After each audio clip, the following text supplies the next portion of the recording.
you need to consideration. And business travel. Many years ago, when I first started in this business, every week was a trip. I used to love it. It was fun. And then at a certain point in your life, you just get tired of traveling. Believe it or not. It's important, but because of the support that you have, like I said, people at the Global Trade Center, you can do now virtual meetings. There are tons of different methods of communication. Sometimes it's just not the right time for you to travel, but it doesn't mean it's not the right time for you to do business. So these dynamics have changed.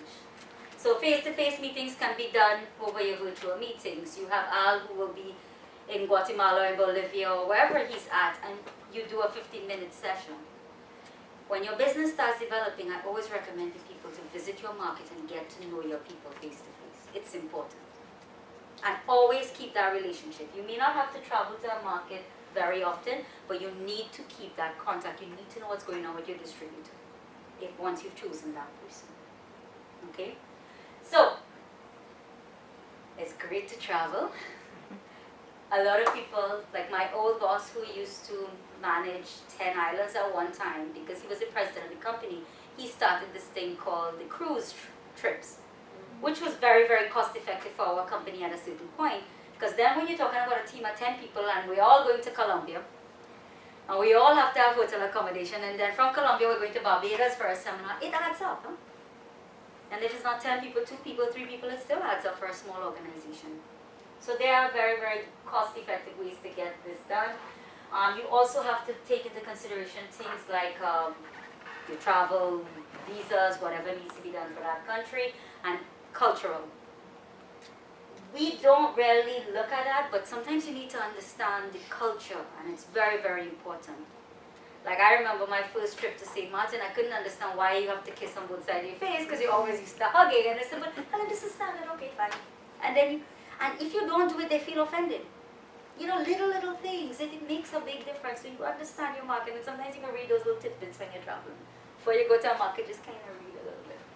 Like in Trinidad, we say Trinidadian people love to line. If you don't understand what that means, it means to go out and party. And if they invite you to a party and you don't go, they get offended. Because a lot of business is developed in that setting. Like your after work life, and it's amazing. So guys, to basically wrap up, what I recommend anybody that's going into export, figure out the product you have. If there is export potential and you've made that decision, great. Plan for it, choose a good distributor, target the market, and start working. But ask for your support, because that's what we're all here for. Because you're going to need the help along the way. And within our network, we have lots of people that are here can support you in financing, in freight forwarding, helping you get, they might be in some markets already and they may have a good lead in that market. So we have to keep networking. So guys, this is my name, this is my cell number, this is my email. I'm always accessible except when I'm traveling. I spend a lot of time between here and St. Martin, and I'll be in Barbados and Trinidad in August. So if you need to reach me, I'm here for the next couple of weeks. And then I'll be back.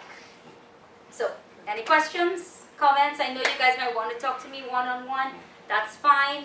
Any more details, you shoot me an email and we figure out a time to meet them.